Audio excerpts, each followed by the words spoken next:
1997 में सीताराम केसरी चुनाव के जरिए पार्टी अध्यक्ष चुने गए थे। केसरी से पहले कांग्रेस का अध्यक्ष 47 साल पहले चुनाव प्रक्रिया के बाद चुना गया था। इस बीच नेहरू, इंदिरा, राजीव सबका कार्यकाल समाप्त हुआ। 1950 में हुआ यह चुनाव भी ऐतिहासिक था। तब तत्कालीन प्रधानमंत्री पंडित जवाहरलाल नेहरू के समर्थित प्रत्याशी आचार्य कृपलानी को हार का मुंह देखना पड़ा था। 1950 में कांग्रेस में अध्यक्ष पद के लिए चुनाव होने थे। जवाहरलाल नेहरू और सरदार वल्लभ भाई पटेल किसी एक नाम पर सहमति बनाना चाहते थे। पुरुषोत्तम दास टंडन उस समय उत्तर प्रदेश कांग्रेस कमेटी के अध्यक्ष थे, लेकिन 1948 में वो राष्ट्रीय अध्यक्ष का चुनाव हार चुके थे। नेहरू पुरुषोत्तम दास टंडन को इलाहाबाद के दिनों से जानते थे, लेकिन नेहरू वैचारिक तौर पर टंडन को पसंद नहीं करते थे। टंडन लंबी दाढ़ी वाले एक रूढ़िवादी छवि के नेता थे, जो हिंदू परंपराओं में अटूट विश्वास रखते थे। वो राज ऋषि के नाम से लोकप्रिय थे, हिंदुओं से जुड़े मुद्दों पर क्लियर स्टैंड रखते थे। नेहरू की नजर में उनकी छवि एक हिंदूवादी नेता की थी। शंकर राव देव भी इस चुनाव में एक उम्मीदवार थे।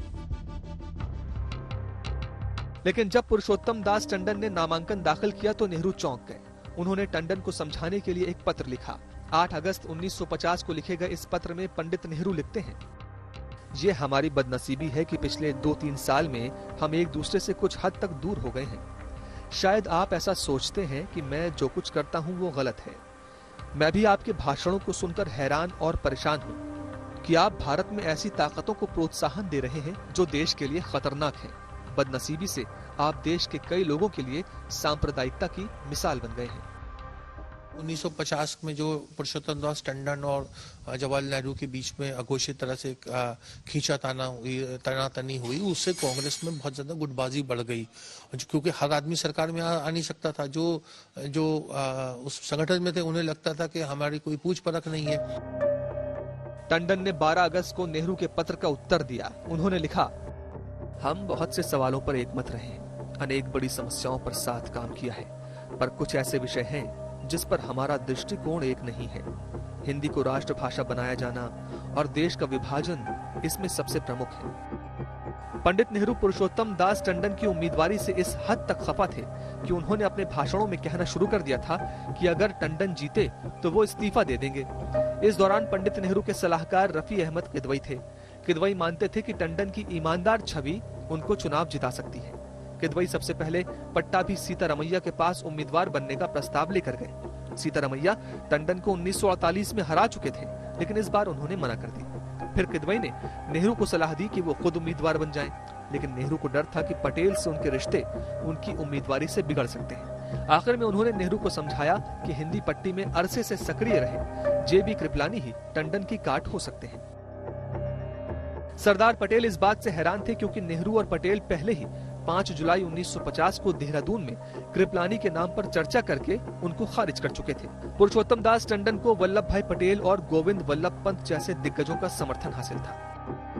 जब जवाहरलाल नेहरू प्रधानमंत्री बन गए तो पार्टी और जो प्रधानमंत्री का जो पद है, मतलब सरकार, उसमें थोड़ा सा खिंचाव और टकराव आने लगा। पुरुषोत्तम दास टंडन जो थोड़े से मतलब कांग्रेस में दक्षिणपंथी सोच के भी थे, वो चुनाव लड़े, और दूसरे कांग्रेस के अध्यक्ष आचार्य कृपलानी वो चुनाव लड़े, और नेहरू का आचार्य कृपलानी की तरफ झुकाव था, ऐसा माना जा रहा था।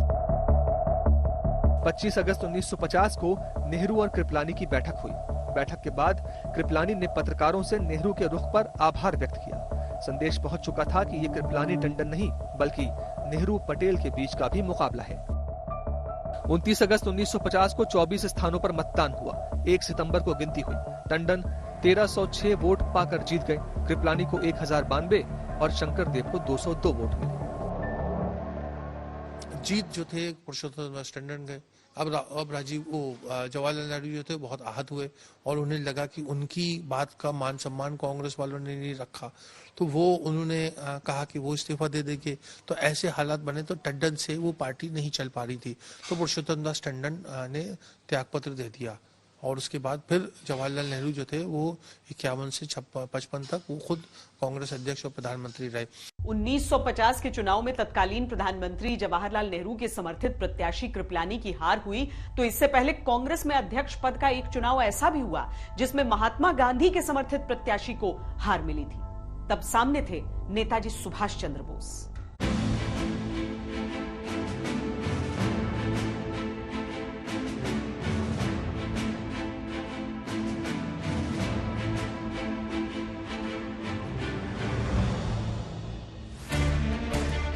कांग्रेस अध्यक्ष के चुनावों को लेकर संग्राम कोई आज की बात नहीं है। सबसे चर्चित विवाद था 1939 का, जिसकी भूमिका बननी शुरू हो गई थी 1 साल पहले से, यानी 1938 से। 1938 में नेताजी सुभाष चंद्र बोस कांग्रेस के निर्विरोध अध्यक्ष चुने गए थे, लेकिन ऐसा माना जाता है कि वो महात्मा गांधी सहित कई अन्य वरिष्ठ नेताओं की पसंद नहीं थे। 1939 में फिर से कांग्रेस अध्यक्ष पद के लिए चुनाव तय किए गए।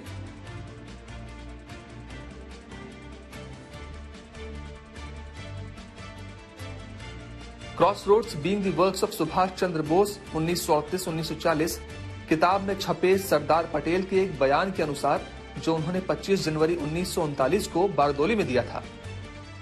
महात्मा गांधी जब तक कांग्रेस वर्किंग कमेटी में थे, वो चाहते थे कि कोई नया अध्यक्ष बने, लेकिन गांधी जी के कांग्रेस से हटने के बाद उन्होंने ऐसे मशवरे देने बंद कर दिए।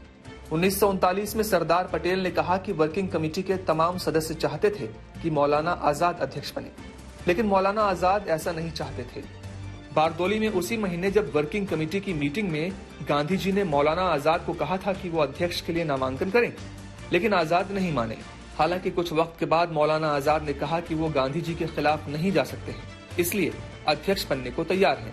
ये वही वक्त था जब सीतारमैया और सुभाष चंद्र बोस को भी अध्यक्ष पद के लिए नामांकित किया गया था, लेकिन पटेल मानते थे कि वो दोनों आजाद का नाम सुनकर नामांकन वापस ले लेंगे। लेकिन हुआ ये कि अंततः मौलाना आजाद ने चुनाव लड़ने से मना कर दिया। ऐसे में महात्मा गांधी सहित अन्य कांग्रेसी नेताओं की पसंद पट्टाभी सीतारमैया अध्यक्ष पद के प्रत्याशी बने। तब कांग्रेस वर्किंग कमेटी के कई सदस्यों ने सुभाष चंद्र बोस से अपनी दावेदारी वापस लेने को कहा। सुभाष चंद्र बोस ने इस पर नाराजगी जताई। 29 जनवरी 1939 को आखिरकार कांग्रेस अध्यक्ष पद के लिए वोटिंग हुई। सुभाष चंद्र बोस को 1580 वोट मिले, जबकि महात्मा गांधी समर्थित पट्टाभी सीतारमैया को 1377 वोट। जीत सुभाष चंद्र बोस की हुई। सुभाष चंद्र बोस को बंगाल, मैसूर, यूपी, पंजाब और तत्कालीन मद्रास से जबरदस्त समर्थन मिला। महात्मा गांधी ने कहा, मैं उनकी विजय से खुश हूँ। अब मौलाना अबुल कलाम आजाद ने अपना नाम वापस ले लिया था। मैंने ही डॉक्टर पट्टाभी को चुनाव से पीछे न हटने की सलाह दी थी। ऐसे में ये हार उनसे ज्यादा मेरी है। इस हार से मैं खुश हूँ। अपनी किताब द कोएलिशन ईयर्स में प्रणब मुखर्जी लिखते हैं, हालांकि सीतारमैया को गांधी जी जैसे बड़े लीडर का समर्थन हासिल था, बोस युवाओं के बीच ज्यादा लोकप्रिय थे। बोस बड़े अंतर से चुनाव जीते, लेकिन इसने एक बड़ी विचित्र स्थिति पैदा कर दी। गांधी जी सीतारमैया की हार को अपनी हार मानने लगे। नेताजी बोस और महात्मा गांधी के बीच 30 के दशक में ये मनभेद कांग्रेस के इतिहास के लिए अच्छा नहीं था। इसके कुछ महीनों के बाद सुभाष चंद्र बोस ने कांग्रेस की प्राथमिक सदस्यता सहित सभी पदों से इस्तीफा देकर पार्टी से पूरी तरह नाता तोड़ लिया।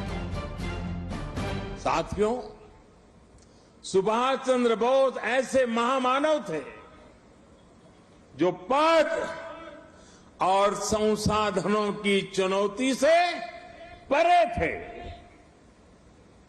उनकी स्वीकार्यता ऐसी थी कि पूरा विश्व उन्हें नेता मानता था। उनमें साहस था, स्वाभिमान था, उनके पास विचार थे, विजन था, उनके नेतृत्व की क्षमता थी।